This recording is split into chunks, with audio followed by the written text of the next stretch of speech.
दोस्तों नमस्कार। दोस्तों मौजूदा वक्त शायद भारत के लिए सबसे चुनौतीपूर्ण है। दुनिया के मानचित्र पर तमाम देश अपनी आर्थिक स्थितियों से निपटने की पूरी तैयारी कर रहे हैं। अमेरिका और चीन सरीखे देश न्यू वर्ल्ड ऑर्डर की परिभाषा गढ़ रहे हैं। अपनी व्यवस्थाओं को सुधारने के लिए दुनिया में एक बहस चल पड़ी है कि डेमोक्रेसी रहेगी या ऑटोक्रेसी आ जाएगी। अमेरिकी राष्ट्रपति बाइडेन ने तो अपने भाषण तक में कह दिया कि 21वीं सदी में संघर्ष डेमोक्रेसी और ऑटोक्रेसी का होगा। और इन तमाम परिप्रेक्ष्य में भारत कहां पर है और जिस वक्त भारत को शायद सबसे मजबूत प्रधानमंत्री और शायद भारत के भीतर एक स्टेट्समैन प्रधानमंत्री की जरूरत है, उस वक्त भारत किन मुद्दों में उलझा हुआ है।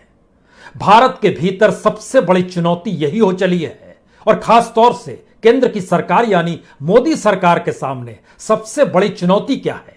चुनौती यही हो चली है कि पश्चिम बंगाल के चीफ सेक्रेटरी को वह दिल्ली बुलाना चाहती है, वो आएंगे या नहीं आएंगे। और सरकार दो दो हाथ करने को तैयार है ममता बनर्जी से कि जब प्रधानमंत्री मीटिंग करने पहुंचे तो वो वहां पर क्यों नहीं पहुंची, वक्त निकाल कर क्यों नहीं पहुंची, और जब प्रधानमंत्री है तो मुख्यमंत्री की क्या हैसियत है। भारत के भीतर इस बात को लेकर संघर्ष चल रहा है कि ट्विटर ने जो सवाल अभिव्यक्ति और स्वतंत्रता को लेकर कहे हैं, उसमें दुनिया के सबसे बड़े लोकतांत्रिक देश की लोकतंत्र को लेकर जो परिभाषा सत्ता खींच रही है, इन दोनों में क्या टकराव होगा। यह भी सवाल है कि भारत ने जब दुनिया के 95 देशों को वैक्सीन बांट दी, वह भी अप्रैल के महीने तक में बांट रहे थे, और ऐसे वक्त में भारत के भीतर क्या वाकई 2021 के दिसंबर तक सबको वैक्सीनेट करने की स्थितियां आ जाएंगी। यानी एक ऐसी चुनौतीपूर्ण स्थिति भारत के सामने है जहां पर 3 सवाल खुलकर उभर रहे हैं। पहला सवाल, जिन मुद्दों से समूची दुनिया टकरा रही है वो मुद्दे भारत के भीतर है ही नहीं। जिस महामारी को लेकर जो सवाल दुनिया भर के सामने है, भारत उस परिप्रेक्ष्य में कहीं है ही नहीं। और जिस न्यू वर्ल्ड ऑर्डर को लेकर चीन और अमेरिका अपने अपने परिप्रेक्ष्य में और अपने अपने राष्ट्रहित में परिभाषाएं गढ़ रहे हैं, उसमें भारत कहीं नहीं है। हमें लगता है कि अब एक ऐसी परिस्थिति भारत के सामने है जहां पर भारत की चौखट पर चीन भी आकर खड़ा हो गया है।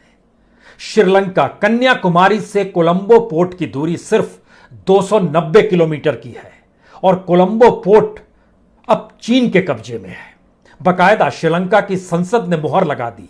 वहां पर श्रीलंका की संसद का कानून नहीं चलेगा, उस देश का संविधान नहीं चलेगा, उस देश के भीतर नगर निगम की हैसियत कुछ नहीं बचेगी। वहां पर जिस भी तरीके से इन्वेस्टमेंट होता है उसको लेकर नियम कायदे श्रीलंका के नहीं चलेंगे।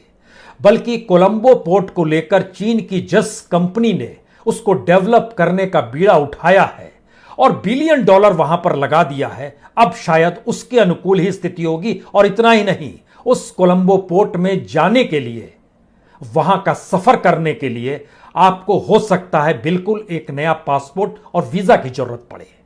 वह पासपोर्ट चीन के चिन्हित होगा, यानी श्रीलंका के लोगों के लिए भी उस पासपोर्ट की जरूरत वहां के लोगों को पड़ेगी।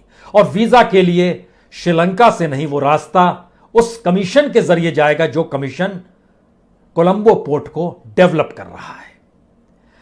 यानी एक ऐसी परिस्थिति भारत के सामने है जहां पर इस बात का जिक्र समूची दुनिया में हो चला है और अमेरिकी राष्ट्रपति ने इस बात का जिक्र किया कि 21वीं सदी में डेमोक्रेसी और ऑटोक्रेसी के भीतर एक संघर्ष की परिस्थिति पैदा हो रही है। और ध्यान दीजिए अंतर्राष्ट्रीय मानचित्र पर, चाहे आप ईरान को देखिए, चाहे इजराइल और फिलिस्तीन के टकराव को देखिए, चाहे आप इराक, लीबिया, अफगानिस्तान और अरब वर्ल्ड के भीतर जो उथल पुथल मची है, उसमें अमेरिका कहां खड़ा है, चीन कहां खड़ा है, रशिया कहां खड़ा है। और एक नए तरीके की लॉबी जब पूरी दुनिया में हो रही है, तब उसमें अंतर्राष्ट्रीय तौर पर विदेश नीति और अंतर्राष्ट्रीय आर्थिक नीति, क्या इन दोनों क्षेत्र में भारत की मौजूदा सरकार का योगदान इस देश को लेकर, भारत को लेकर कहीं कुछ है, या फिर इसके ठीक समानांतर एक ऐसी परिस्थिति भारत के भीतर पैदा हो चली है जिसमें बड़ी तादाद में भारतीय ही इस देश को लगातार छोड़ते चले जा रहे हैं। 2020 में कितने लोगों ने भारत छोड़ा यह डाटा तो नहीं आया, और 2021 का डाटा तो साल बीतने के बाद आएगा, लेकिन 2015 से लेकर 2016, 2017, 2018, 2019 सबसे ज्यादा लोगों ने भारत की नागरिकता को छोड़ा और दूसरे देशों में जाकर बस गए।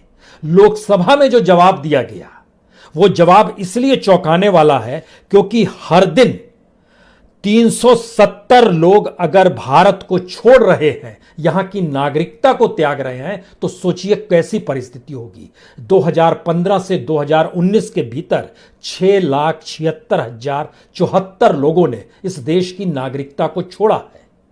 2019 में 1,36,441 लोगों ने छोड़ा है, और 2015 में जो पहला साल हमने जिक्र किया तब 1,41,656 लोगों ने भारत की नागरिकता को छोड़ा है।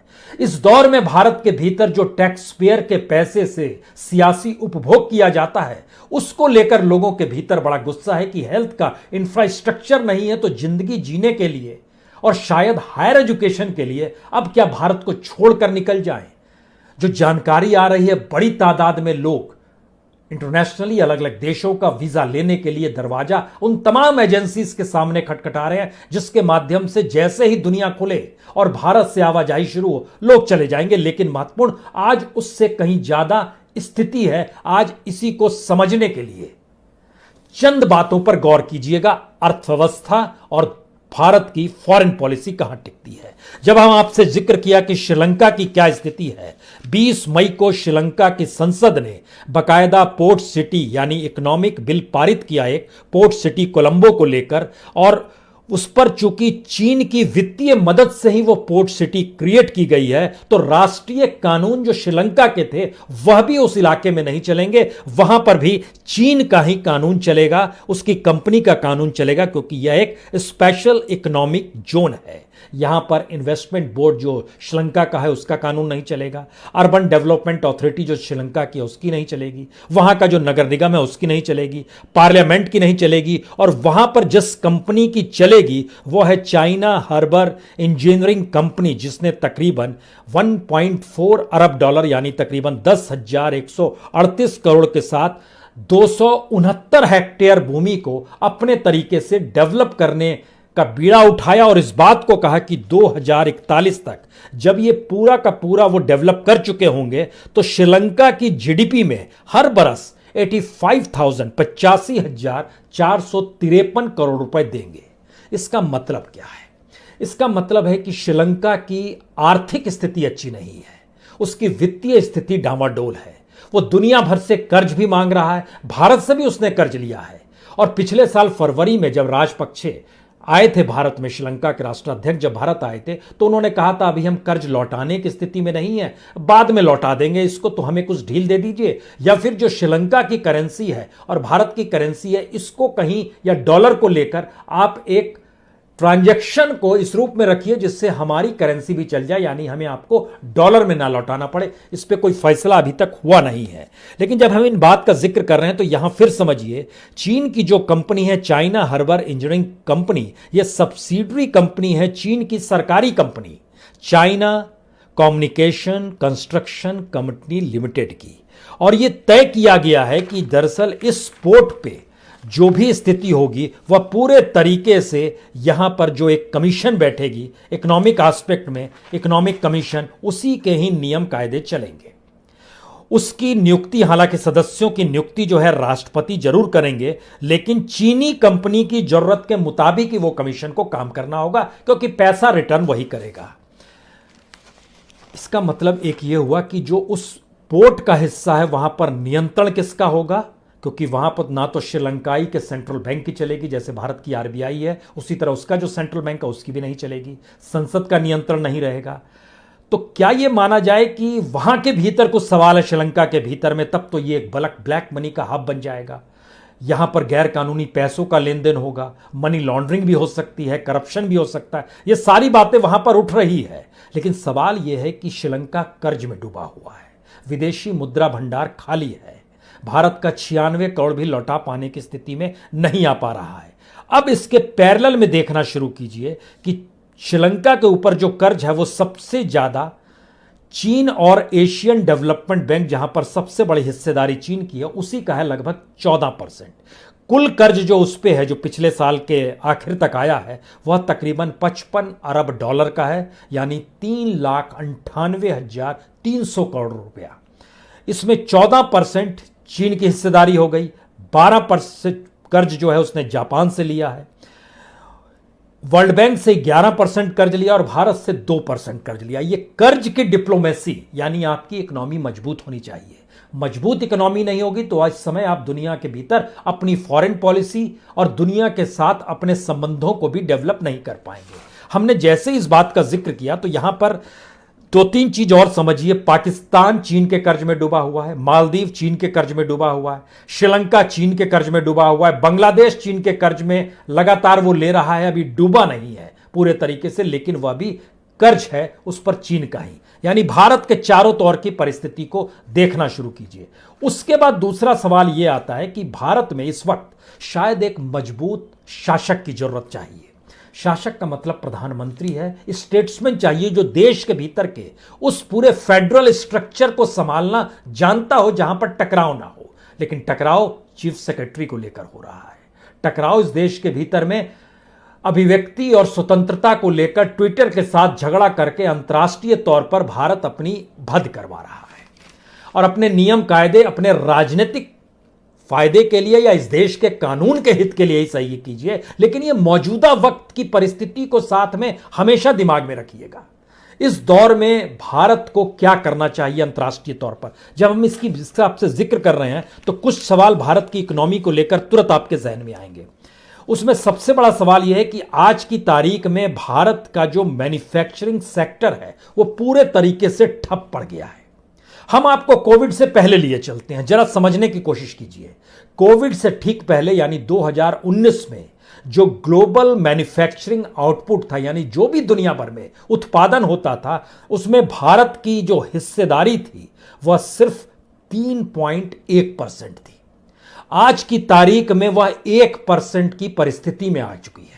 3.1 2019 का हम जिक्र कर रहे हैं और ये जो 1 पॉइंट कह रहे हैं ये एक एवरेज निकाला गया है। दुनिया में जो प्रोडक्शन कम हुआ है और भारत का जो एक्सपोर्ट कम हुआ है और इंपोर्ट जिस तरीके से भारत में जो चीजें आ रही हैं उस लहजे में बता रहे हैं आपको। चाइना जो है वर्ल्ड मैन्युफैक्चरिंग में सबसे बिगेस्ट फैक्टर है, क्योंकि उसका प्रोडक्शन जो है 28.7% कोविड से पहले था और आज की तारीख में उसका प्रोडक्शन 30% प्लस में चला गया। अमेरिका का प्रोडक्शन 16.8% कोविड से पहले था, आज की तारीख में वो 16% पर है। जापान का कोविड से पहले 7.5% था, अभी भी वो 7.5 से 8% के बीच में है। जर्मनी 5.3% था, आज की तारीख में भी जर्मनी ने भी अपने आप को बैलेंस किया है और वो 5% पर आ गया है, लेकिन भारत 3.1% से नीचे आ गया। सवाल यह है कि दुनिया में अगर मैन्युफैक्चरिंग पर भी चाइना और अमेरिका को जोड़ दीजिएगा तो यह लगभग 45% तो ऐसे ही हो जाते हैं। हमारे सामने चाइना खड़ा है। अमेरिका के भीतर जो सवाल भारत को लेकर उठ रहे हैं वो जाहिर है मौजूदा वक्त की राजनीतिक सत्ता की फॉरेन पॉलिसी को लेकर ही उठ रहे होंगे। बाइडेन यूं ही हिचकोले नहीं खाएंगे। भारत ने बड़ी मदद की है अमेरिका की, लेकिन एक सवाल शायद उस वक्त वहां के डेमोक्रेट्स को भी लगातार चुभते रहता है कि कैसे किसी दूसरे देश का राष्ट्राध्यक्ष उनके देश में आकर चुनाव के दौर में उनके विपक्षी पार्टी के साथ खड़ा हो जाए। यह अभी भी उन्हें चुभ रहा है।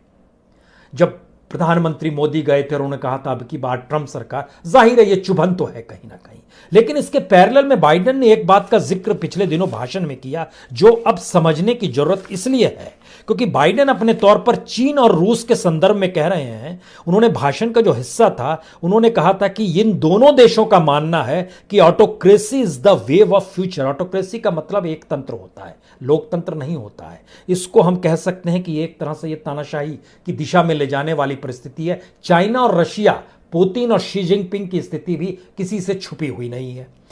अब यहां पर सवाल है, उन्होंने अपने भाषण में इस बात का भी जिक्र किया कि आने वाले वक्त में 21वीं सदी में लोकतंत्र की उपयोगिता और ऑटोक्रेसी के बीच ही संघर्ष होगा और चीन और रशिया का मानना है कि डेमोक्रेसी जो है अब वह दुनिया के मौजूदा वक्त की कॉम्प्लेक्स सिचुएशन में कहीं नहीं टिकती है और ऑटोक्रेसी होनी होगी।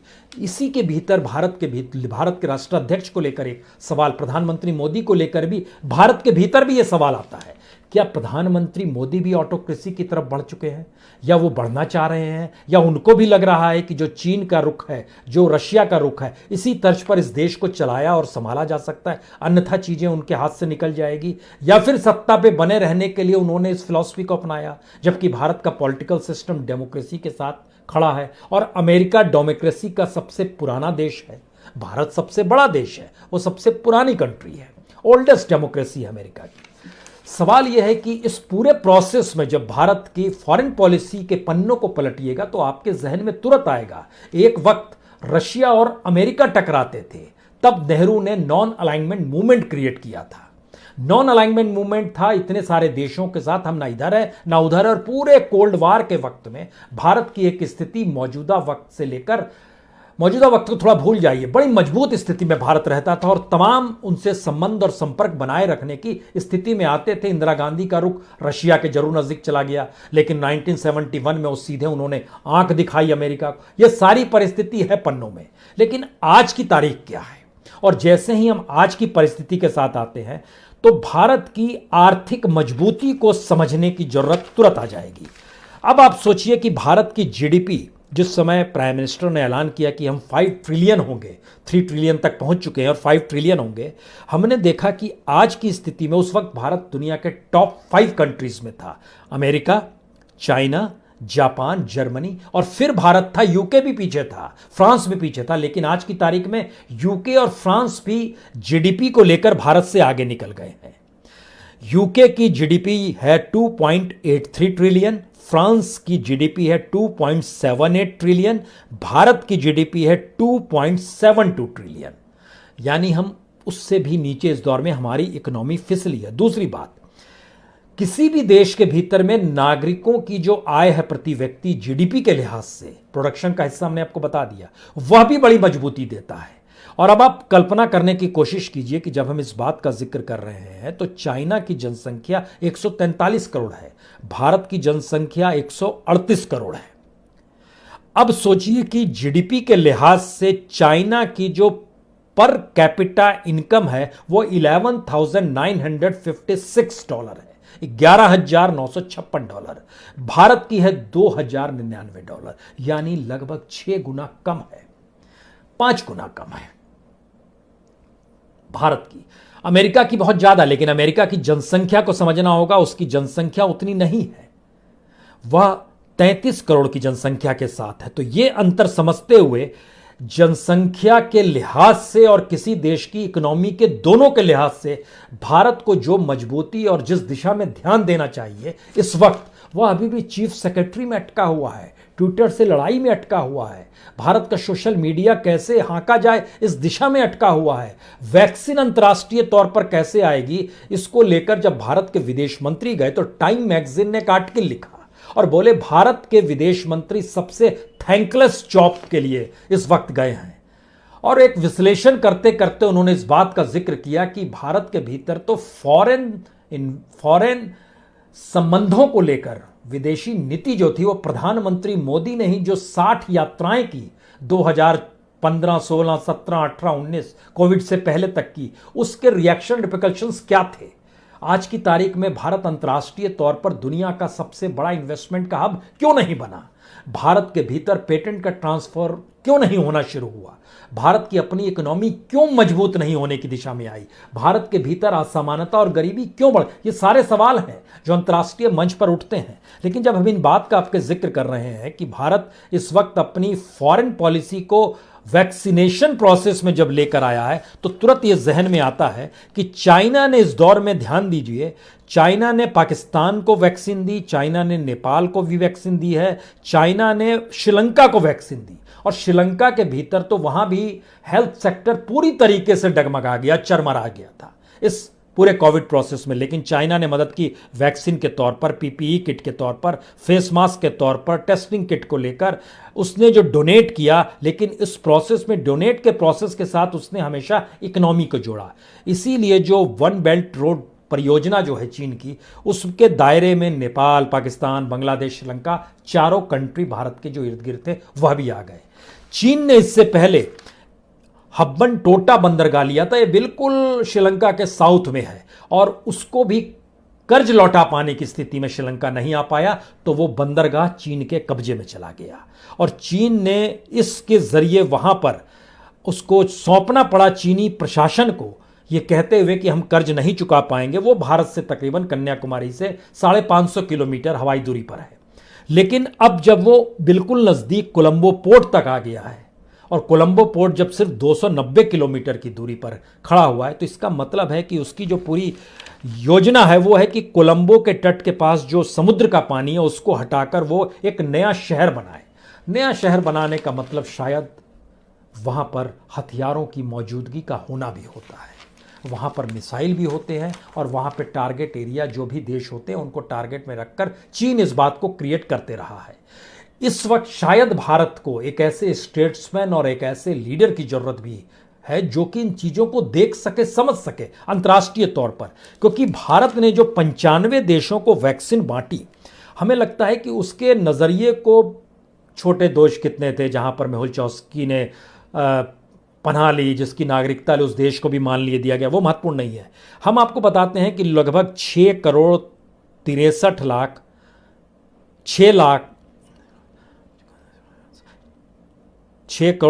लाख जो बांटा गया है पूरी की पूरी वैक्सीन, उसके भीतर में 1 करोड़ 30 लाख जो वैक्सीन दी गई है, 1 करोड़ 3 लाख की वैक्सीन जो बांग्लादेश को दी गई है, उसको जरा समझने की जरूरत है। उसको इसलिए समझने की जरूरत है, ये डाटा बड़ा महत्वपूर्ण है। भारत ने 2 अप्रैल को बांग्लादेश को 1 लाख वैक्सीन दी। 2 अप्रैल किस डेट के लिहाज से जाना जाता है? उस दिन पश्चिम बंगाल के चुनाव का रिजल्ट आया। अब इससे ठीक पहले चले जाइए, प्रधानमंत्री सफर पर गए थे 2 दिन के लिए बांग्लादेश। 26 तारीख को भी बांग्लादेश को 12 लाख वैक्सीन दी गई, ग्रांट के तौर पर दी गई, पैसा नहीं लिया गया। ये दोनों दिन जो हमने आपको बताया, 26 मार्च को 12 लाख और 2 अप्रैल को 1 लाख, ये ग्रांट के तौर पर दी गई। इससे पहले जो वैक्सीन देने का सिलसिला था, संयोग से एक ऐसी प्रक्रिया बनती है कि बांग्लादेश के साथ पश्चिम बंगाल के चुनाव की परिस्थितियां इसलिए जुड़ती है क्योंकि जब चुनाव ने रंगत पकड़नी शुरू की जनवरी में, तो पहली खेप 20 लाख वैक्सीन बांग्लादेश गया 21 जनवरी को, फिर 25 जनवरी को 50 लाख वैक्सीन गई, फिर 22 फरवरी को 20 लाख वैक्सीन गई, और उसके बाद मार्च और अप्रैल में आपको तारीख बता दी। तो दुनिया के अलग अलग देशों के भीतर में भारत की आर्थिक स्थिति और भारत की विदेश नीति, इन दोनों स्थितियों को जब आप मौजूदा भारत के राष्ट्राध्यक्ष प्रधानमंत्री मोदी के साथ जब आप जोड़ने की कोशिश करेंगे, तब आपके भीतर एक तीसरा सवाल शुरू होगा। क्या वाकई एक ऐसी स्थिति बनती चली जा रही है जिसमें भारत अपने आंतरिक परिस्थिति में इसलिए उलझ रहा है क्योंकि पहली बार केंद्र की सत्ता को यह लगने लगा है कि अगर उसकी राजनीतिक स्थिति देश के भीतर कमजोर पड़ जाएगी, तो फिर आने वाले वक्त में तो सत्ता उसके पास रहेगी नहीं, किसी और के पास रहेगी, और सत्ता गंवानी नहीं है तो पूरा जोर भारत की इंटरनल पॉलिटिक्स को ही सुलझाने में और उसको अपने हाथ में लगाम रखने की स्थिति में ले आया जाए।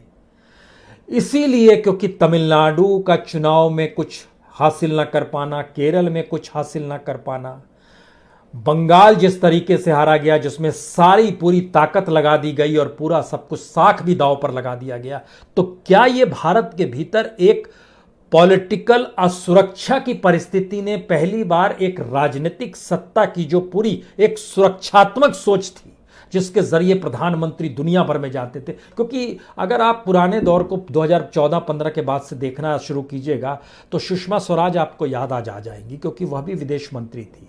कितने देशों की यात्रा उन्होंने की कूटनीतिक तौर पर, और प्रधानमंत्री मोदी ने विदेश मंत्री से कितने गुने ज्यादा यात्रा की।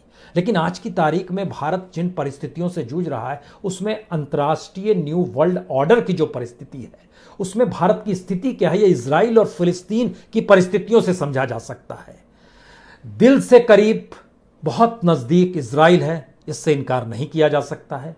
प्रधानमंत्री मोदी के मद्देनजर यह बात हम कह रहे हैं, लेकिन यूनाइटेड नेशन में फिलिस्तीन का साथ देना, उस परंपरा को निभाने की जरूरत भी है। लेकिन इसी इजराइल और फिलिस्तीन को लेकर चीन और रशिया ने खुले तौर पर अरब वर्ल्ड का साथ दिया, फिलिस्तीन के साथ खड़े हो गए। अमेरिका और यूरोपियन वर्ल्ड, जिसमें ब्रिटेन और बाकी यूरोपीय देश हैं, वो इजराइल के साथ खड़े नजर आए, उन्होंने खामोशी बरती। इस बीच में अगर आप ध्यान दीजिए तो जो कुछ हुआ लीबिया में, जो कुछ हुआ अफगानिस्तान में, जो कुछ इराक में, या जो सारी परिस्थिति और सैंक्शंस की ईरान को लेकर बनी, उसमें चीन और रशिया ने ना सिर्फ अपने तौर पर उनका साथ दिया, बल्कि इस दौर में तो चीन और रशिया, एक तरफ पीएलए है जो उनकी लिबरेशन आर्मी और दूसरी तरफ जो रशिया की फोर्सें, दोनों मिलकर एक्सरसाइज लगातार कर रही है, सेना की एक्सरसाइज। भारत इस पूरी प्रक्रिया में कहां पर है? नॉन अलाइनमेंट मूवमेंट इस दौर में खत्म कर दिया गया, सार्क की हैसियत खत्म हो गई। अब ध्यान दीजिए, ब्रिक्स के भीतर में भारत की आर्थिक स्थिति सबसे कमजोर है। G20 में भारत को इसलिए इनवाइट किया जाता है क्योंकि भारत आज की तारीख में सबसे बेहतरीन मार्केट के तौर पर अभी भी देखा जाता है, और ये एक सिलसिला है कि शायद आने वाले वक्त में भारत का बाजार उस ग्लोबल इकोनॉमी का हिस्सा बन जाए जिसमें एक उदारवादी दृष्टिकोण भारतीय राजनीतिक सत्ता को संभाले हुए नजर आए। ये सारी परिस्थितियां हैं। तो एक आखिरी सवाल, एक ऐसे वक्त में जब भारत को एक स्टेट्समैन की जरूरत है और प्रधानमंत्री मोदी को स्टेट्समैन की तरह ही काम करना चाहिए, एक ऐसे वक्त में जब दुनिया के सामने भारत को अपनी ताकत का एहसास अपनी आर्थिक स्थितियों के साथ और बाजार की इकोनॉमी के साथ भी दिखलाना चाहिए, उस वक्त भारत को पश्चिम बंगाल के चीफ सेक्रेटरी को कोलकाता से दिल्ली लाने की जरूरत है। उस वक्त इस देश की अदालतें उलझी हुई है कि जिस परिभाषा को, स्वतंत्रता और अभिव्यक्ति की परिभाषा और प्राइवेसी को लेकर जो सवाल उठ रहे हैं, उसमें ट्विटर और भारत सरकार आमने सामने है। नियम कायदे बना दिए गए हैं, ये नियम कायदे इसी साल बने हैं, उसको इंप्लीमेंट भी एक झटके में किया गया। ये सारी चीजें सबके सामने है। सवाल सिर्फ इतना भर है कि भारत की आर्थिक और वैदेशिक नीति को लेकर अंतर्राष्ट्रीय तौर पर कोई नजरिया मौजूदा सरकार का है या नहीं है।